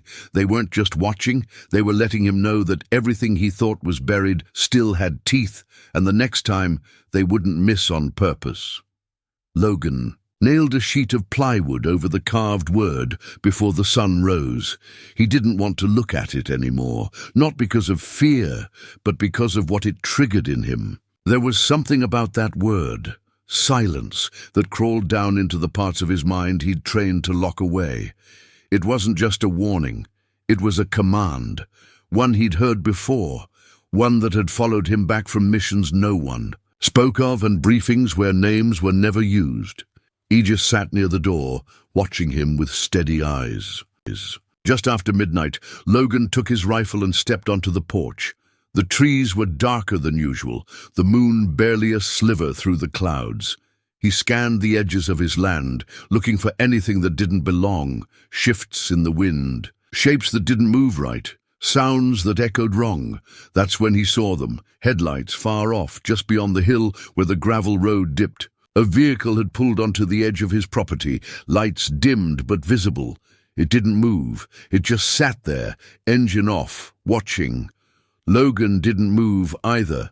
He stood in the dark, heart steady, eyes unblinking. Minutes passed. Then the lights went out, whoever it was. They wanted to be seen. He went back inside and bolted the door. Aegis was waiting in the center of the room, tail rigid, nose pointed toward the wall facing the road. Someone's getting close, Logan muttered. He walked to the safe, pulled out a pair of motion sensors, old but reliable, and placed one at the front porch, the other on a post in the backyard. As he moved, he whispered commands to Aegis. "Watch! Hold! Quiet!" The dog responded with soft whuffs and slight shifts, the muscle memory returning like a language long buried. At 2:17 a.m., the front sensor clicked. Not the alarm, just the faint mechanical sound of something triggering the device. Logan killed the hallway light and grabbed his rifle. He crouched low near the window, opened it just a crack. Outside, the wind had stilled. Even the pines had stopped moving. Then came the footstep. 1, then 2. Heavy, not rushed, not sneaky either. Whoever it was wanted him to know they were there. Logan steadied his breath and waited. The footsteps stopped. Silence followed. No voice, no knock, no attempt at the door. Then something small hit the wooden boards of the porch. A casing, not a bullet, just an empty shell. They'd left it there, like a calling card. By the time Logan opened the door, the visitor was gone. No taillights, no sound. Just the shell casing on the porch, glinting under the faint red light of the motion sensor. He picked it up and turned it over in his hand. 308 caliber, military grade, fired recently. Aegis stepped forward and sniffed it. His ears pulled back. He growled. Logan's mind started moving faster than his pulse. That caliber wasn't random. It was used by long-range scouts, snipers, and select recon teams. Whoever left it knew what it would mean to someone like Logan. It was a warning, a message that they could see him, that they'd already taken the shot, but chose not to pull the trigger. Yet, inside the cabin, Logan laid the casing on the table and stared at it while Aegis paced restlessly, his limp less pronounced now. "This isn't just about you," Logan said softly. "They're making it about me." The dog stopped and looked at him. Their eyes met. For the first time since the reunion, Logan saw full clarity in the animal's face. Recognition, not just of Logan, but of the threat. He opened the laptop buried in the old gear trunk under his bed. It booted slowly, decades behind modern tech, but that was the point. No wireless, no tracking, just a few stored contacts and encrypted logs. He clicked on a name, Sergeant Boone. There was no number, no address, just coordinates and an old cipher that hadn't been used in years. Logan pulled up the map, overlaid the code, and decoded the last ping Boone had ever sent. Somewhere in the Smoky Mountains. He shut the laptop and looked at Aegis. "We leave at first light." The dog didn't react. He just sat near the door, gaze fixed on the window. That night, neither of them slept, and somewhere deep in the woods, under branches older than memory, a man in camo knelt beside a scope, watching the cabin with the kind of stillness only killers learn. He didn't take the shot. He didn't need to. Not yet. The frost was just beginning to crack under the weight of dawn when Logan slung his bag over his shoulder and whistled low. Aegis rose from his blanket without hesitation. The limp was still there, but less sharp. The dog had always hidden pain well. Logan didn't like that. It meant Aegis would push himself too far if asked, but they had no choice. The air felt heavier this morning. He could feel it in his bones. Whatever lines had been crossed in the dark, they weren't retreating. Logan double-checked the cabin, stove off, cellar locked, ammo divided. He sat on the floor and opened a can of wet food, spooning it gently into a steel bowl. He slid it across the wood, not too close, letting the scent reach Aegis first. The dog sniffed, stood with effort, and limped over. He ate in silence, head down, back muscles still tight. Logan didn't move. He just watched. "Good boy," he said softly. "That's it. No reaction, but no retreat either." Later, as twilight seeped in through the windows, Logan tossed a blanket over the couch and lay back with his boots still on. His eyes stayed fixed on the ceiling beams, one hand resting on the butt of the pistol tucked under the cushion. Outside, the woods whispered with the sound of wind brushing pine needles. Inside, only the steady rhythm of breathing filled the dark. In the quiet, memories returned, not like visions, just pieces, flashes, the compound going up in flames, radio chatter turning into screams, a flash of black fur darting into smoke. Then to nothing, 7 years of silence. No recovery, no follow-up, only the report. Canine unit presumed destroyed in the explosion. Logan had accepted it. He had to. But now, staring at the wall where the collar hung from a nail, he wondered how much he had missed or ignored. The next morning, he started training again. It wasn't anything formal, just basic commands. He stood in the clearing behind the cabin, the same place he used to run drills when they were still operational. The old whistle was long gone, but his voice had always been enough. He knelt, voice low. "Aegis, sit!" The dog stood a few yards away, tail still, eyes alert. Logan repeated the command. "Nothing. Sit," he said again, firmer now. Aegis blinked, then slowly lowered himself to the ground. Logan let the silence stretch. "Good," he said. He pulled a small treat from his pocket, tossed it gently. The dog sniffed it. Ate. No hesitation. That was something he tried again. "Stay." Logan stepped backward. Aegis didn't move. Another step. Still. Then he turned. Aegis stayed. Seated, Logan felt his throat tighten. He turned back. "Come." A pause. Then Aegis rose, limping but determined, and crossed the clearing to him. When he reached Logan, the dog sat again, as if waiting for further orders. Logan knelt down and placed both hands on the sides of his partner's face. "I missed you," he whispered. Aegis looked away. Over the next 3 days, the rhythm returned in slow pieces. Commands, rest, feeding, cleaning wounds. Logan spent hours each night rereading his old journals, scanning fragments of code, cross-referencing unit deployments. Nothing pointed to OPR 63, not directly, but every page brought back ghosts. Operations that ended too fast, debriefs that were too quiet, logs that disappeared. He hadn't spoken to Boone in years, but he knew where he'd be. The old man never left his mountain, and Boone would know. If anyone had ever brushed up against what happened to the K9 units, it'd be him. On the 4th night, the dog barked, a single, sharp, defensive bark, one Logan hadn't heard in years. He was out of bed before the second bark came, pistol already drawn. Aegis stood at the door, low growl rumbling from deep inside his chest. His gaze didn't move. Logan eased up to the window and peered through the crack in the curtain. Nothing, just trees, then movement, a shape, small, too fast to be a man, too smooth to be natural, a drone. He barely caught it before it vanished beyond. "The canopy!" Aegis kept growling. Logan stepped outside with the pistol at his side, scanning the dark tree line. No sound, no lights, just wind and the quiet hum of something watching. They knew. Someone knew the dog was alive. He stood there for a long time, breath fogging in the cold. Then he turned back to the cabin, looked at Aegis and nodded. "We don't have much time." By the 5th night, Logan had replaced sleep with instinct. The cabin lights stayed off, the fireplace cold, his mattress untouched. Every creak of wood, every flick of shadow had become a trigger. Aegis felt it too. He was moving more, limping less. And every time Logan opened the door to check the tree line, the dog was already standing beside him, silent, alert, ready. It was like watching an old warrior remember who he was. The drone hadn't come back, not visibly, but Logan knew better than to believe it had left for good. The silence was a message in itself. Someone was waiting. Someone was watching, closer now. From a side room, a woman in her late 40s appeared, wiping her hands on a towel. Her hair was tied in a loose knot, grey streaks woven through the black like war paint. Her eyes narrowed the second she saw Logan. "Logan Barrett," she said, flatly.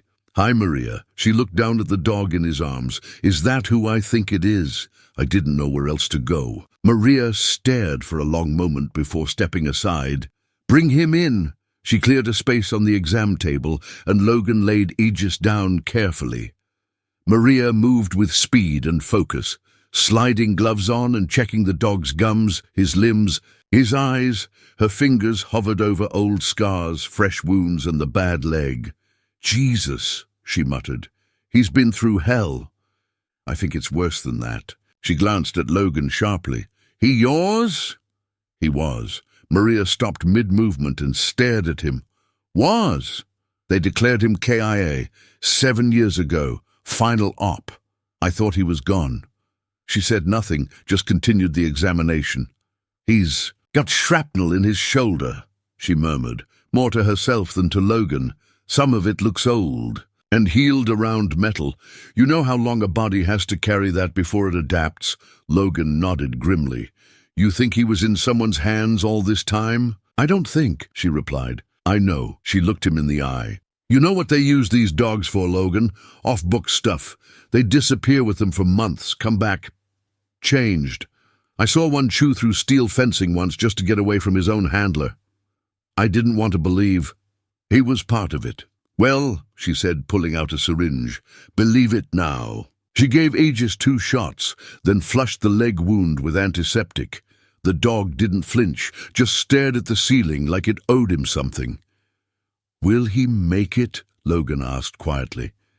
Maria paused. "I think so. But you've got bigger. And problems." Logan stiffened. "How do you mean?" She reached into a drawer and pulled out a tattered folder. It wasn't labeled, just a crease down the middle and a piece of red tape along the edge. She opened it, revealing grainy photos and old field notes. I've seen dogs like him. 3, maybe 4. Every one of them was tied to OPR missions. Every one classified, deep black. When I asked questions, they pulled my clearance, had me reassigned to an animal shelter in Kentucky. Why are you still tracking it? Maria looked at him like he was stupid. Because I remember what I saw and what they did. And because if Aegis made it out, someone let him. Logan said nothing for a while. I found tire tracks near my land, he said. Fresh. Someone was watching. She nodded grimly. Then it's starting again.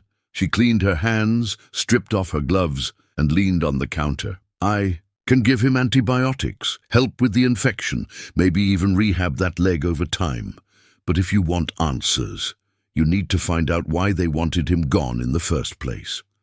I need to go back through the op files, Logan said. Talk. To Boone. Maria's eyes narrowed. You think Boone's still alive? He never stopped watching. I'll find him. She looked over at the dog. And what if they come for him again? Logan didn't hesitate. Then they'll have to go through me. Maria nodded slowly. I'll do what I can. But don't underestimate these people. They don't care who gets hurt. Logan looked at the dog. Aegis had turned his head, watching them both. For a moment, Logan swore he saw the same steel in those eyes that had once stared down gunfire and kept moving. I've got nothing left to lose, Logan said quietly. And as he said it, the front door creaked open on its own. Logan and Maria turned. No one was there, but a single black feather lay on the floor. Fresh, the cabin smelled like pine sap and bleach. Logan had scrubbed every inch of the floor with boiling water while Aegis slept in the corner, his leg braced with a crude splint. Courtesy of Maria, the silence inside was thick but not empty. It was loaded, waiting, like both man and dog were measuring each other through the edges of the quiet. Logan moved slow now. Every motion was deliberate, as if trying to rebuild a bridge one fragile plank at a time. Aegis still flinched at quick gestures or sudden sounds. Even the click of a drawer opening made the shepherd rise slightly, eyes tracking, ears tilting. That didn't happen before. Not in the field. Not when they were whole. Things even the warfighters didn't ask about. Logan had been close once, brushed the edge of that shadow when an op went south in Aleppo. But he'd never been inside. No one he knew had. Except for Aegis, his jaw clenched as he dried the collar and laid it gently back on the table. What the hell did they do to you, boy? He muttered. The dog's ears perked.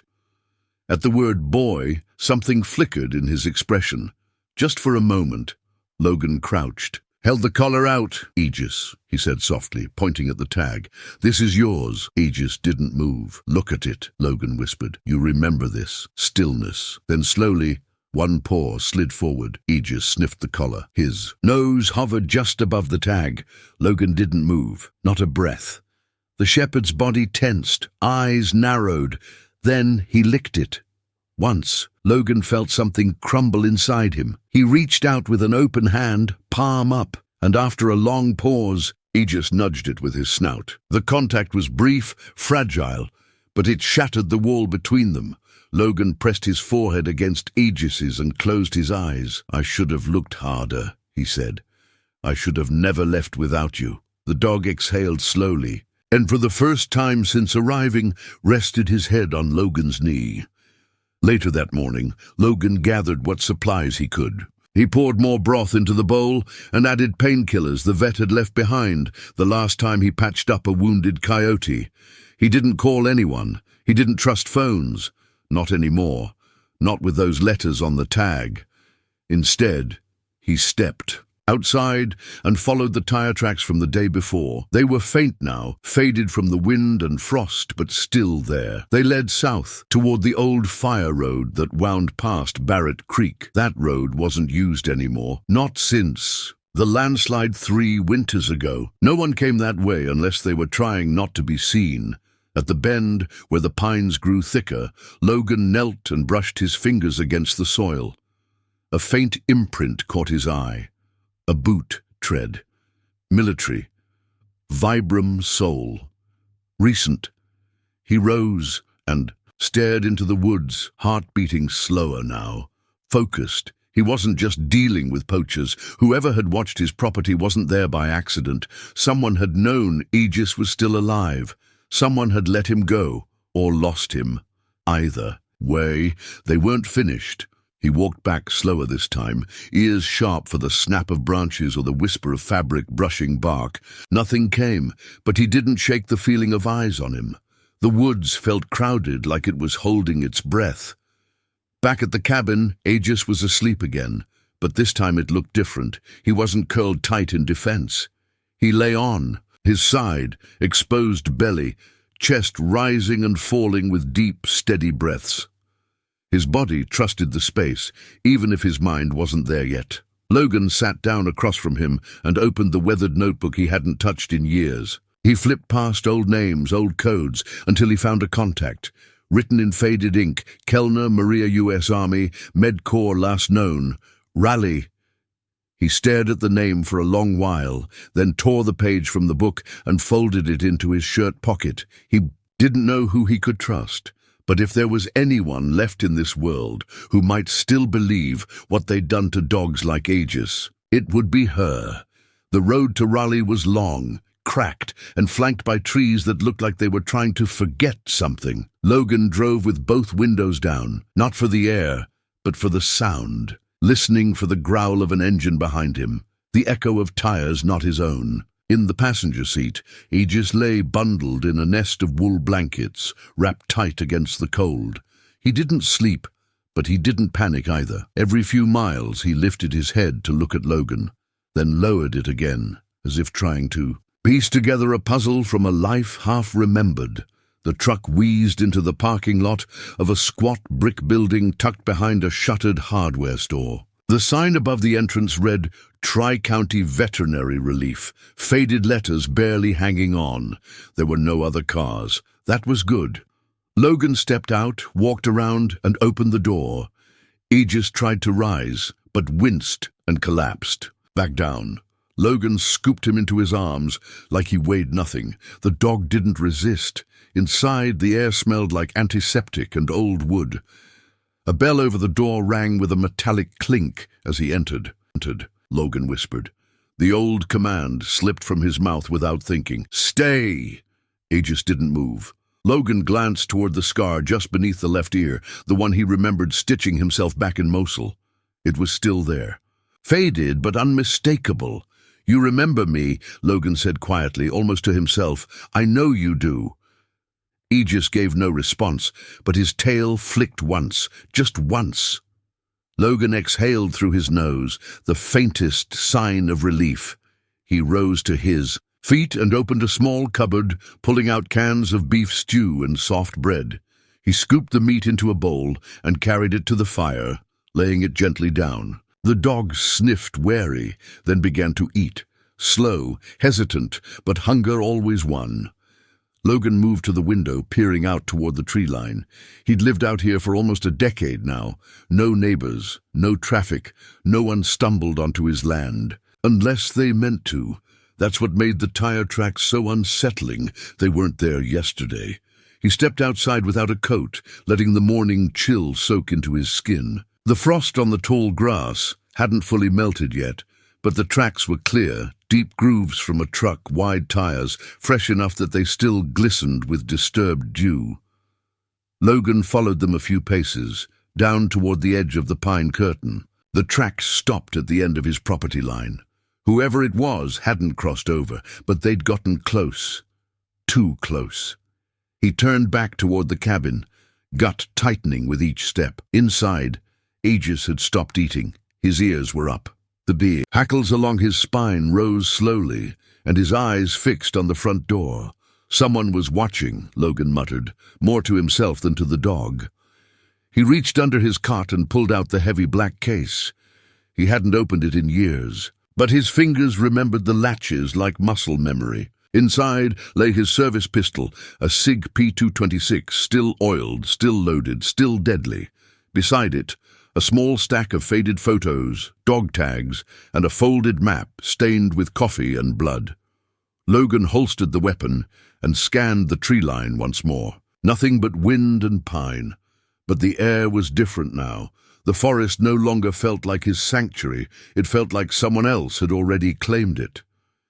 He sat down again beside Aegis and placed a hand gently on the dog's back. The shepherd flinched but didn't pull away. "You know who it was," Logan whispered. "You remember more than I do." Aegis didn't move, but his breathing had quickened. His eyes stayed fixed on the door. That night, Logan didn't light a fire. He sat in darkness with the dog beside him, gun on the table, every sense alive and hunting. He didn't know who had come or why, but he could feel it in his chest the way he used to before a mission. Something was coming, and whoever had followed Aegis through the shadows wasn't done yet. The cold seeped through the walls as dawn broke again, the kind of morning where even the light felt reluctant to touch the ground. Logan hadn't slept. His back ached from the kitchen chair he'd spent the night in, and his hand rested beside his pistol like an old habit he'd never unlearned. The fire had stayed cold, no smoke in the chimney, no light in the window, just silence and breath, his and the dog's. Aegis had shifted sometime in the night, now lying in a tight curl near the foot of the couch. His food bowl was empty. That was something. Progress, maybe, but his eyes remained guarded, alive, aware and wary. That made two of them. Logan rose slowly, joints stiff, knees sore, but his mind sharp. He moved to the table, lifted the collar again. The metal was pitted, the leather torn where it had once been fastened to something or someone. A rusted D-ring hung crooked off the side. He turned it over again, as if something might have changed. There, scratched beneath the dirt, was the name, not just Aegis. There was a second word, barely legible, obscured by grime and dried blood. He carried the collar to the sink, ran warm water over it, gently rubbing the surface clean with a cloth. When the rust cleared, a series of stamped digits emerged, along with 3 letters he hadn't expected to see. OPR 63. It hit him like a punch in the gut. He hadn't heard those letters in a long time. OPR, Operational Research, Unit 63. That was a black cell buried deep inside the Joint Special Operations Command. Their missions were the kind that vanished from logs. Aegis USMC K9 unit. He dropped to his knees. His whole body sank to the ground with the weight of it. The mist thickened, as if the forest itself tried to hide what came next. Logan's chest heaved, his eyes clenched shut. For the first time in years he cried, hands still gripping the collar. Silent, breathless sobs that made his shoulders quake. Aegis licked his hand, tentative, unsure, but real. That one touch tore Logan apart. It had been 7 years since that mission, the last one, the one they never talked about. Classified, redacted, forgotten. Aegis had vanished in the chaos of a burning compound overseas. There had been screams in the radio, smoke choking the air, bullets everywhere, and then nothing. One moment the dog had been by his side, the next, gone. They'd searched for hours, days, the official report, KIA. But Logan never believed it. Not fully, because some bonds don't break, not even in war. And now, here he was, broken and barely breathing, but alive. And Logan had questions. How had he gotten here? Who had him? Why was he in this state? But those would have to wait. First, he had to save him. Logan lifted the dog into his arms, cradling him like something sacred. Aegis whined but didn't resist. His weight was shockingly light, bones more than body, a shell of what he'd been. They walked back through the mist, past the silent pines, as the morning began to bleed into a pale, indifferent sun. Every step, Logan whispered to the dog. Old commands, old memories, not expecting a response, just trying to bridge the years lost between them. Back at the cabin, Logan kicked the door open and gently laid Aegis on a folded army blanket. He got the emergency kit, cleaned wounds, stitched what he could, fed him broth with a spoon, boiled water, kept pressure on the leg. But Aegis didn't make a sound, didn't move. He just watched. Those eyes, still intelligent, still waiting.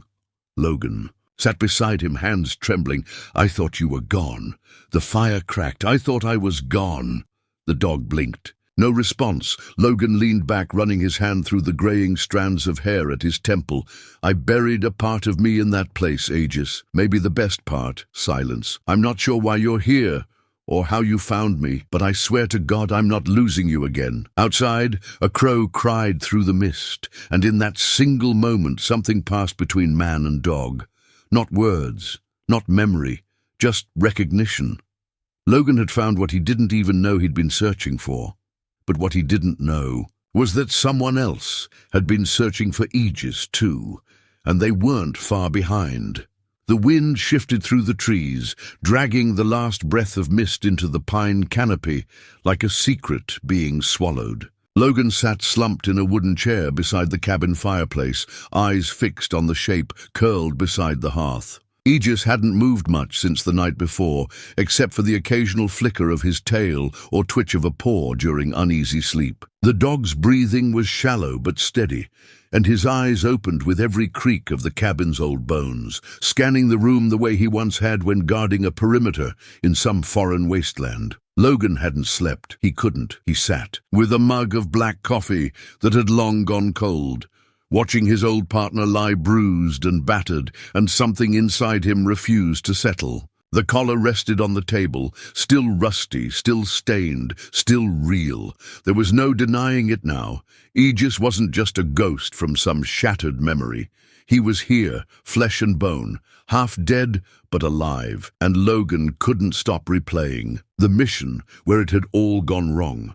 The compound had been chaos, bodies, fire, screaming, so much screaming. They'd been deep inside hostile territory with no backup, hunting intel that had vanished with the wind. When the explosion started, when everything collapsed, they'd been separated. Aegis had run forward to alert on something. Then there was silence, just dust, rubble, and radio static.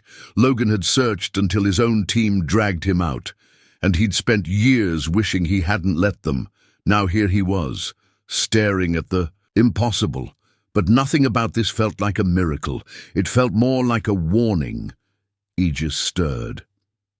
Logan crouched beside him and reached out slowly, letting his hand brush gently against the dog's ribs. Aegis flinched, then froze, eyes locked. "On him, easy, boy."